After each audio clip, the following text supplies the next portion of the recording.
if we want to bring industry back, if we want to find mining roads and ways for people to find a life in Northern Ontario, we have this huge population in the city cores across the country. And we say, well, we have this huge country and all these possibilities for labor for people, for, affording themselves in so many industries.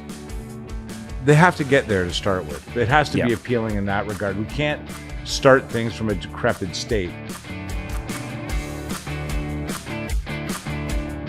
Hi, and thanks for joining us. Look at this. The tour's begun. We are on our way across Canada. I'm Mike. This is Bradie. And yes, we are doing that very thing. We are in Sault Ste. Marie today, and we're at Broers Jansen, which is a beautiful wine bar in Sault Ste. Marie. I'd recommend it. And a little bit later in the show, we're going to meet the proprietor, who's got a very unique idea that obviously has caught on, and joining us with sort of a live audience of locals. What do they call themselves? The Sexy Men's Whiskey Club? They're the Beautiful Bastards. Oh, the Sexy Bastards. The Sexy Bastards. Whiskey Tasting Club. Tasting Club. That's it. Hopefully we got that right. We have Paul in the house here, who we've had a nice chat with. And of course, just a wonderful first day on the road, as we've really had a very easy trip. Very. I mean, it's a lot of hours on the road from Toronto. But the truth is, it's a beautiful drive. It is a very beautiful drive. And we got one of the nicest days that we've had all month. No, I know. Like, it's a perfect drive. If you haven't made the drive to Sault Ste. Marie, I'll tell you how it goes for us. From Toronto, we made our way up through Barrie, of course, out of Toronto, past Muskoka, up past French River, and then to Sudbury, from Sudbury to Sault Ste. Marie, and some of the most spectacular waterways, Blind River on the way, the Serpent River, so many beautiful stops along the way, and touching the Indigenous community as we made our way up, trying to understand what the lay of the land is up here, while we're just being amazed by the scenery. You know, it's funny, coming from the Toronto area, and being the age that I am, in my 40s, the Sioux, anything past Sudbury feels nostalgic for me. Yeah. Not only because I spent a lot of time here when I was young, but it just feels like the way kind of the Canada I grew up in. Not saying that Toronto's not great and it's amazing and has its amazing things, but I love coming up to places like the Sioux because you get to feel like this is what everybody talks about when they visit Canada. It's true. It's kind of quintessential Canada. Canadiana at its finest. Yes. You pass Marshland and Canadian Shield on the way up. Small communities that have everything from artisans to local festivals that are beginning right now across the country. And of course, now we're starting to see some of the industry as we made our way up to Sudbury and up through Muskoka, past Sudbury into Sault Ste. Marie. We start to see some of the mining industry going on. We start to see some of the pulp and paper traffic making its way south. Yep. It's a lot of logging trucks. There's a lot of logging trucks. That was the only part of the drive that kind of put a little bit of fear in my heart, is every time that we come past a logging truck at full speed, I always feel like we might become part of that truck. So if you're driving to the Sioux or up north, just keep in mind that they own the road. We are just the people around them. Yeah. Also, this time of the year, we were warned, okay, look, there is a certain wildlife from dusk and onward throughout the night. Yep. So we're limiting our trip to just kind of wrapping up the day with a podcast in every town. We've got deer on the road. We've got coyotes. We've got foxes. We have the moose and Sasquatch. I swear I seen him on the drive. I don't know about that, to be honest with you. I think that we should probably leave that to the locals to speculate on, Bradie, and we'll move on to the next town. Having said that, it's interesting because you get a local perspective. One of the gentlemen, as I mentioned, Paul, that we spoke to earlier, I said to him, what are some of the topics that you think that we should be talking about up here? And, the number one thing that he said was potholes. I get it. I can't disagree. I get it. We saw so much construction on the way out. There's so much construction going on in Northern Ontario right now. But here's the thing that I see about the construction. They're actually working and doing things. Yeah. Unlike our friends in Toronto who seem to be just drinking coffee. Okay, so we saw a lot of paving going on today. We waited several times to get past construction for paving. So, Paul, I do hope that you get the opportunity to see some paving in your town. But what it seems to me is the further you get away from the city core of Toronto in Ontario, the worse the roads get. And I do understand there's wear and tear due to weather. There's wear and tear due to heavy traffic with the trucks. The trucks are heavier. Yeah, too, but that right? needs to be accounted for. Look at how big of that one tank where we're like, I could only imagine what is in that tanker. That tanker was so big, it was literally on wheels on the ground. The other thing is there's a lot of road hogging that goes on a 2-lane highway. Yeah. So I do understand that we need to make sure that the shoulders and surfaces, but we need to make sure that they don't get so decrepit before they get repair. And that needs to be accounted for, I think. And if we want to bring industry back, if we want to find mining roads and ways for people to find a life in Northern Ontario, we have this huge population in the city cores across the country. And we say, well, we have this huge country and all these possibilities for labor for people, for, affording themselves in so many industries. They have to get there to start with. It has to be appealing in that regard. We can't start things from a decrepit state. I think that needs to be thought through. I don't disagree, Paul, about the potholes. You know? And it's one of those things where, yes, we need to work on Toronto and we need to work on the infrastructure in Toronto and make those highways better. We did an episode about the 407 and the 401 being a complete problem right now, and the 403 and the 427, et cetera, et cetera. But you need these roads up here even better because nothing will get to Toronto if it doesn't come down these roads. Well, we talk about these major infrastructure programs, and you see in Ontario, I think I saw a sign that said $39 billion going into improvements to our roads, but that includes the 413. The 413, which I believe is already speculated to come in over budget. And then, not to mention, they have a bridge restructuring and refurbishing going on. Oh, look, it's the sexy, hello, gentlemen. How are you? Hi, guys. Take a seat, make yourself comfortable. So having said that, I do think that the infrastructure and our major programs need to include making sure that these roads are in decent shape. Fellas that are just joining us, we're talking about potholes. We were told there's a big pothole problem going on in Sault Ste. Marie. So let's just recap what we were talking about. We just think that, we hear about all these complaints where we're from in Toronto in the area, right? And how the highways are over congested and construction's always taking forever. But I think, yes, there's some truth to that. But these roads need to be a little bit more pampered than the ones in Toronto because nothing's going to get to Toronto if it doesn't come through these nice roads. So that's pretty much where we were at before you walked in the room. Okay, so that was topic number one. Do you guys want to throw a topic at us? Because we can complain about just anything. I promise you. And we'll try to take a clean perspective if we can. But when I met this group earlier, they were like, they have a strict rule. I'll leave some of the rules out, by the way, guys. But one of them is no politics, no religion discussion among the group. Yep. So, maybe I could ask you guys, what's the big pastime in Sault Ste. Marie? Greyhounds. Sault Greyhounds. The Greyhounds, as we go Greyhounds. Okay, Jim Lang, we was talking about that on our way up here. One of our other hosts, Jim Lang, did a promo for us coming up here, and he was like, "Go Greyhounds!" Of course, the NHL has greeted many incredible prospects that came out of this town, other northern towns in Ontario as well, and across the country. Who's the big star right now in the Greyhounds? Bradie Martin. Bradie Martin? Yeah, Chase Reed. Chase Reed, I've Chase Reed before. I've never heard Bradie Martin. I think I would remember that. Look out for those rookie cards. You're going to want to grab those. Fifth overall pick last year for Nashville. Fifth overall pick for Nashville last year. We're going to have to buy some hockey boxes. I love that it's a hockey town. That's one of the things we could talk about as well. I mean, we're on our way up, and I'm like, oh, look, it's the Bobby Orr Hockey Hall of Fame. And that's Perry right, Sound. We were driving through Perry, and he's like, we have to stop. I'm like, we have to be in Sioux. It kind of broke my heart. I did want to go. Next round. But that spirit for hockey is still very much alive as we make our way through Barrie and all the way up. Really, all of these sort of prominent teams that we know about in Ontario that the rest of the world has no idea about. They just know these kids when they arrive to the NHL. Yeah. Yeah, I love the idea that we're still hockey oriented as an entire country.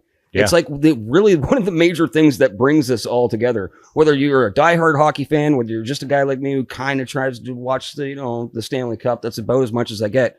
But we're all loyal to it, right? Yeah. Why are we so loyal to hockey? What's the? I don't know why we're so loyal to the Leafs. I don't know. Who do you guys? I'm just asking. I want to know. Montreal. We got Montreal. Colorado. Colorado? Anybody else? Paul, who do you no hockey for no Paul? hockey for Paul. No, He made that real clear, but that's fair. I like the St. Louis Blues. Maybe he was a hockey fan, but then the Leafs just broke his heart.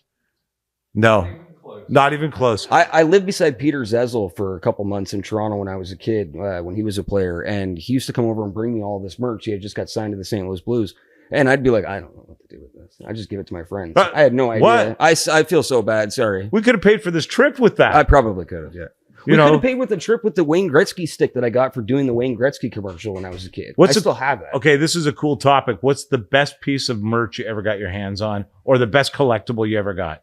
From something. My 1-of-1 Conor McGregor. I have a 1-of-1. I pulled it. A 1-of-1 Like a Conor, card, collector card. Yeah. What's that worth? I made a couple grand now. His value's dropped quite a bit since the charges and such over the past couple of years. These guys want to know if you have the card on you, actually. No, right I now. don't. No, Okay. I don't. Safely in the safety deposit box. Oh, all right. Well, okay. So anything else it's all mainly sports, and the collectibles that you have, are they mainly sports oriented? Yeah, mainly sports, pro wrestling, that kind of a thing. I'm a dork.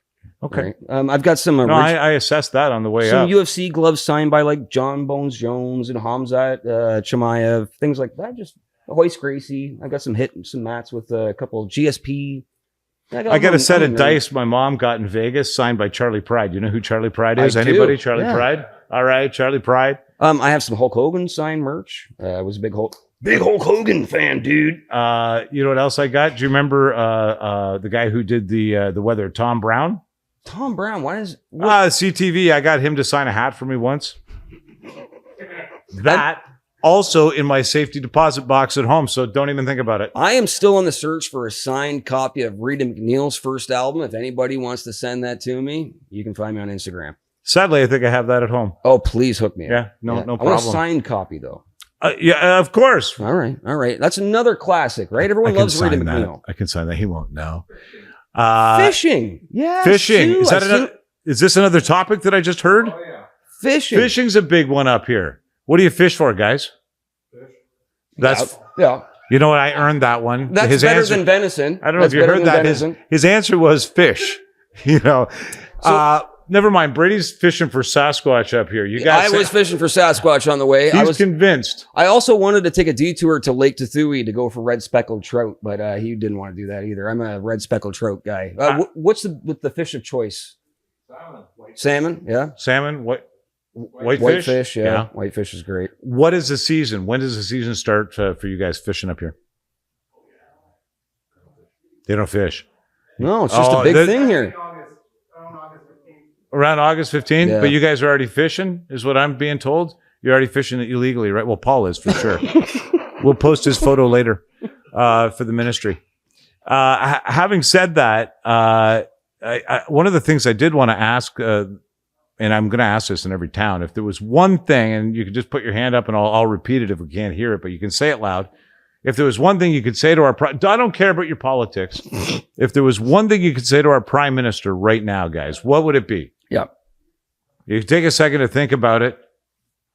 Oh, wow. This is a tough one. I have a bleep machine. Don't worry. Our editor will. No, that's a take care comment. of it. That's a comment, not a question, sir. But it is noted. I think it's the best thing since sliced bread. The best thing since sliced bread is one of the pieces of feedback there. Paul, what makes you say that? Look at the competition. Okay, that is true. He doesn't have a lot of competition. I do have to admit, even across the country, provincially, he's being made to look pretty good. Across the globe, you can polish a turd, though. And then the comment over here was, you can polish a turd. And this is where Canada sits, and we can have these conversations. That's right. But, that is that's a very valid contrary opinion that is very common as well. One is that this guy is doing an amazing thing around the world, and he's really rallying for Canada, and he's getting industry back to work, and he's going to build pipelines. And then the other opinion is, he's a banker, he's a billionaire, he's got his own self-interest in mind. And that is a hard thing for people to tear apart. Yeah, it is. And, I get it why he gets the slack that he gets, but I think anybody in that position is always going to put themselves in a place where people are going to throw tomatoes at you. Yeah. That's kind of the job. I think. Now I wish you were mic'd. I wish love you pulled out the third mic. I love the Canadian sense of humor. We have that, okay, Trump. So that's why we find you so entertaining. We can have opinions here. Yeah, guys. Yeah, no one holds it against you. Right? I gotta ask. This is the other thing I want to find out as we go town to town, and we won't draw this out. These guys have. Hey, you get a sticker for that. These guys. There you go. You get a sticker for that one. These guys have more heavy You just drinking won to a do. hat, sir. You just won a hat. My goodness. Is what's the job situation like in Sault Ste. Marie, the surrounding area, in general? Is there decent employment? Is it a struggle in many parts of Ontario? It's a struggle. Many parts of Canada, it's almost impossible. How's it feeling right now in Sault Ste. Marie? I was told to shut up. Yeah. But don't know. I know the rules of your club, and that's not one of them, by the way. You're allowed. Is employment at a place where it's noticeably down, and there's a. I think if you want to work, though, you'll find a job. Okay, so that response is fair. If you want to work, that's a key point. If you want to work, you will find work. Yeah, and in some cases that isn't. It doesn't seem to be the motive behind what people are doing with their lives. But I have that feeling in big cities too, like Toronto. I've been saying that to guys for years. I'm like, there's jobs out there. There's opportunities out there. Yeah. The bigger the city, probably the bigger the opportunities that could be found. But you got to go out and find it. You got to go out and put yourself out there and do it. I think people are so used to this online world now where everything's easy. It's easy to market something. You can just go on Facebook. Yeah. It's easy to do this. You can just do that. It's easy to do this. You can just do that. But it's not. And but to go out there and physically do it nowadays, right? The gig economy is what I think is killing us. And it gives, everybody says, oh, kids today, they can't afford a home. Yes, they can if they go get a union job because they've got training in a trade or they've got, and I'm not just saying trades, but the effort has to be there. You have to want to work. And you can't expect to work at the highest levels on the first day that you arrive. You need to put the effort in. When I started, you hired me as the CEO though, right? No, you totally misread that. That's not what I said. I said, no, we'll see you on another day. And you showed up anyway. But essentially, you need to know that when we started out, I mean, we started in a wacky business that's entertainment and media. But when we started out, man, I worked. Like I would get in a vehicle if I needed to, and I would travel across the country doing shows. Okay, so my life hasn't really progressed that much. We're doing that right now, Mike. That's what we're doing again. Okay, so it takes the effort, and that's how we're going to grow this network. Because if you want something, you have to work for it. But I hear that sentiment quite a bit. If you want a job, you will find it. It may not be the dream job, but if you need to work and you want a home, you will find the route to get there. Yeah. Our problem is the government forgets about us up here. The government forgets about Sault Ste. Marie is a comment that I'm hearing from the crowd. Yeah, I wouldn't. I think the government. Anything north of Barrie doesn't exist. I was actually just about to say, it feels like anything north of Barrie just doesn't really get acknowledged. Like North Bay, right? New Liskeard, right? All the way up to the Soo. Like there's a lot of missed opportunity here. Well, there's so many programs focused on the GTA, focused on industry that is based in the major cities in Ontario that leave places that are so, I mean, you drive into Sault Ste. Marie, you feel how prime this is for industry right now. Yeah. Like there is real estate available. There are people that are willing to work. It's got that culture of, okay, work hard. Yeah, it has seasons, but there's a life here. Affordable homes, places that people can actually build a life. The government should be focused on places like this and developing them. We got areas here, like here in the Soo, you've got water, air, and land access, and shipping for all three available. Shipping, land, air. So high in the cost of fuel, just kills the people from Southern Ontario. So what do you? Okay, so you say the cost of fuel is just killing the industry. The tax base makes it non-competitive, even though you have port access, land, air, the ability to build an industry because you've got the real estate to do it with. Border town. You're a border town. You literally could be right across the border. You could have amazing relationships, but the government's not giving the tax breaks. The government's not looking out for. They'd rather put the businesses down south where most people live instead of supporting the north. The government. Again, the feedback here is the government is feeding southern parts of the province. And why do you think that is? Because our prime minister leads an Instagram life instead of a real one. Okay, this is an It's all interesting. coming full circle. We're all coming back around. Did you already give him a hat? He got a hat. Yeah. All right. Well, no. Listen, I don't want to give him a whole wardrobe, but I do think he's a good rep.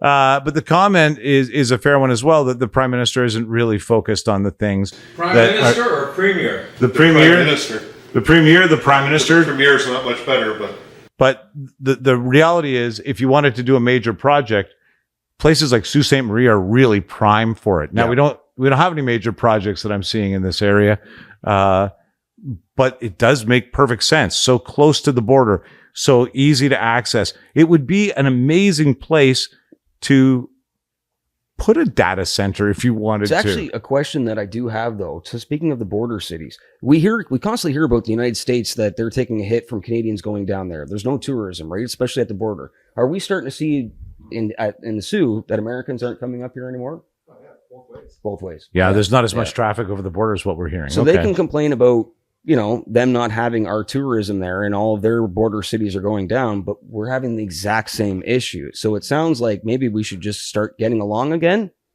Yeah, well, it would be a lot easier, I think, on both sides. And by the way, I do believe there's relationships on both sides of the border. Had an opportunity last week to speak with the office of the U.S. ambassador to Canada. Yeah. And Pete Hoekstra and his office. And, the feeling is that there's no goodwill left that is presented to the media. Meanwhile, they really do want to extend goodwill, and we're forgetting about deals that are in place.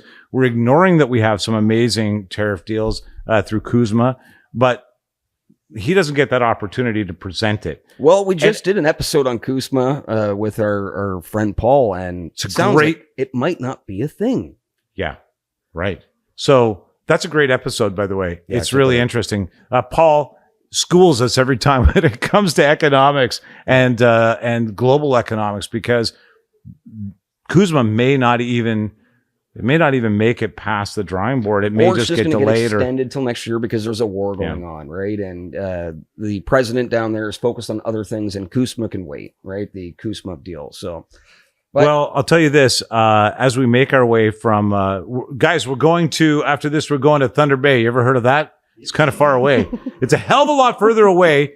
When we planned this trip, I think of Ontario as Mississauga to Scarborough. Not even really Scarborough. Mississauga. Anyway, do you have any idea how big Ontario is? It's going to take us several days to get out of it. By the way, follow us if you don't mind, because we're going to update some beautiful places along the way and some great people as well. And in every city, we are launching a TPL media.ca local, which means you will get your local news. Hit that QR code if you get one of these. If not, just go to tplmedia.ca/local. Let them know what city you're in and get all your news. Yeah, I know. Carney forgot you guys, but we didn't. Yeah. Yeah. And we'll be coming to your town next if you are in Brandon, Manitoba, Regina, Saskatchewan, Medicine Hat, Alberta, Edmonton, Kamloops, Victoria, Vancouver. We will see you soon, but stay tuned. Before you leave, we're going to have a quick sit down with the lovely owner of this place, Josh. Once again, thanks to the really amazing folks at lesslethal.ca. Lesslethal.ca. Yeah, one of these handy launchers right here. Stand your ground. And if you reach out to us, we'll make sure that you get a promo code so you get 10% off your next purchase there. And, we love that you're here with us. Thank you very much. Stick around. We're going to meet Josh, the guy who owns the place that we're sitting in right now. And what do you think, guys? Overall, you like this or what? Good place? Yeah, great place. Yeah. Amazing. Amazing. Thank you very much, guys, for hanging out with us. If you want, please hang around and help us toast the fine owner of this. Well, he's just making me a drink on As soon as he's back, he's fixing you a drink just right making now. a drink, and then Josh Okay. will be in my seat, and we'll be right back. Stand by and please watch this. In the meantime, we'll be back with Josh.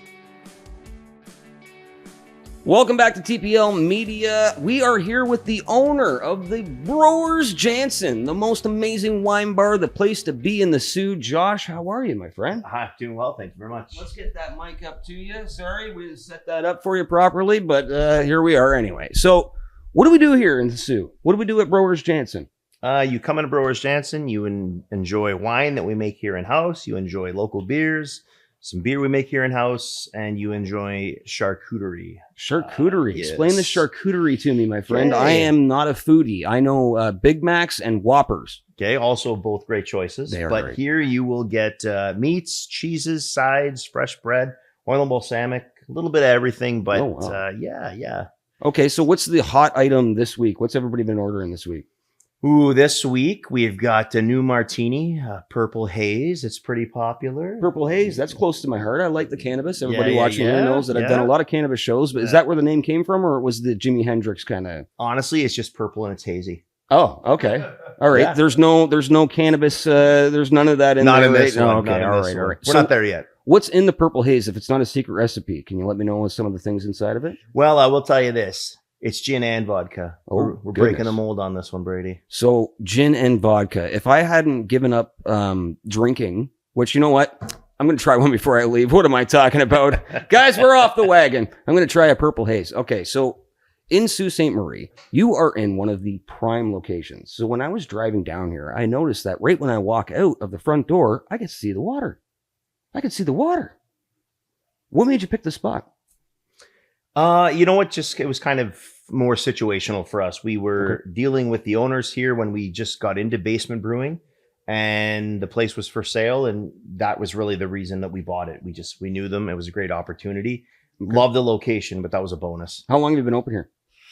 12 years. 12 years. Okay. So what's the biggest misconception you had over the past 12 years of opening up a place like this? Did you have any misconceptions, or did everything surprise you and it's all just been great? The biggest misconception was that owning your own business was going to be all beer and Skittles. Yeah. It's neither. No, it's Beer, yes, but even that comes at a cost. What do you think is the hardest part about running a place like this? It can be unpredictable. Unpredictable. Okay. Yeah, customer wise, business wise, it can be unpredictable. Okay. And I don't know what other provinces are like to do business in, but it can be challenging in Ontario. Well, I we're will going to say. find out on the road here. So Excellent. I'll report back to you. But so what do you see for the future of Broers Jansen?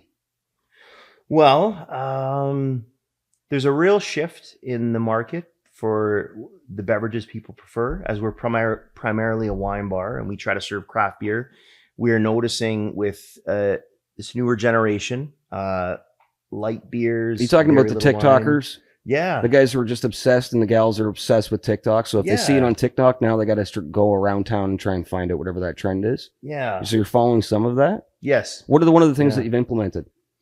A better variety of mocktails and non-alcoholic drinks. Okay. So do you see a rise in that, the non-alcoholic drinks? I do. Yeah. And I'm noticing too that even just like, guys my age they're not drinking anymore, right? They may be partaking in cannabis and all that kind of stuff, but I think it's like a health kick going on now, right? So non-alcoholic drinks are on the rise. You're seeing that even in the Sioux. Very much so. Yeah. And even we're seeing a lot of the craft beer, craft brewers closing, which is I Really? never thought I'd see. Yeah, we've lost some of the big guys in Northern Ontario. Why in the is that? past. Demand, maybe a shift in what people want. Maybe they didn't diversify enough, not knowing what was coming. But there's just been even a shift. Even friends of mine that own a restaurant, they're noticing a lot of light beer, a lot of your basic Budweiser, Miller Lights. That's what people are going to. So I don't know what the change is in the shift with craft beer, but there's a shift. No, is it a price point thing? Like, is it just because it costs a little bit more, obviously, or is it's just strictly people know their brands and they want to stick to that brand? It's like almost like a subconscious routine that they just keep going through, right? Yeah, I think that's part of it. Yeah. I think that's part of it. It's costly for craft brewers to do what they do. So if you've been here for 12 years, you've seen highs, obviously not lows, because this is a fantastic place. It looks like we're just constantly growing. But those misconceptions that you were talking about, if you could go back and talk to Josh 12 years ago, what would be the thing that you would tell him? don't do it. Really? Is it an energy thing? This is your wife? This is your life? Yeah, very much so. Yeah. I can't say that's for sure, but I can say with the challenges that we did encounter when as soon as you get into commercial renovations, you're opening Pandora's box. So there's a lot of things, if we had have known, we wouldn't have done them. Yeah. So it's one of those things where I think I'm glad I just took the leap, as foolish as it may have been. I'm thankful to be where I am. But knowing what I know now, if you ask me if I would do it all over again, I can't say that I would say yes. Well, you're here, and I'm glad that you did it, though. Maybe if you go back, you would have other plans, but I'm telling you, the grass is always greener on the other side of the field, my friend. I love what you're doing here. We knew it right when we walked in. I was like, oh, my goodness. This is your online profile is great. But when you walk into this spot, you're like, this is a unique creature you've built. I don't want to leave. We were supposed to be out of here like half an hour, 45 minutes ago, and I refused to tear this down. What's the number one sold thing in the spot? Is it the charcuterie boards as a whole? Is it just beer? Like what's the wine? It's wine, eh? Yeah. Yeah. Suites love their wine, and they know good wine. That's why they come here. That would be our number one seller. So if somebody's just coming into the Sioux, maybe there's cottage country, maybe they've never been here before, they're passing through. What is the main reason why they have to stop at Broers Jansen, just outside of the lovely environment that you've built and the great people and the great menu? Do you have anything else outside of that, or I hit all three there? You hit all three, but I will eh? personally guarantee they will enjoy some wine here. And every wine you like, you can take a bottle home. Take a bottle with you. Okay. On your vacation, tour across Canada, wherever it is. So what I'm going to do is I'm going to leave a bunch of stuff with you, some merch, right? And if people come in and they say, hey, I seen TPL and they told us to come here and we're here, we'll give them a little Sault Ste. Marie bumper sticker. But come in and show your support for Josh and Broers Jansen. This really is one of the coolest spots, not only in Sault Ste. Marie, but probably in all of Ontario. This is a sleeping gem, ladies and gentlemen. Please get here. Josh, I can't thank you enough for having TPL in the house. I can't wait to come back. Yeah. Look forward to having you again. Thanks, man. Thanks, Bradie. Thank you, guys.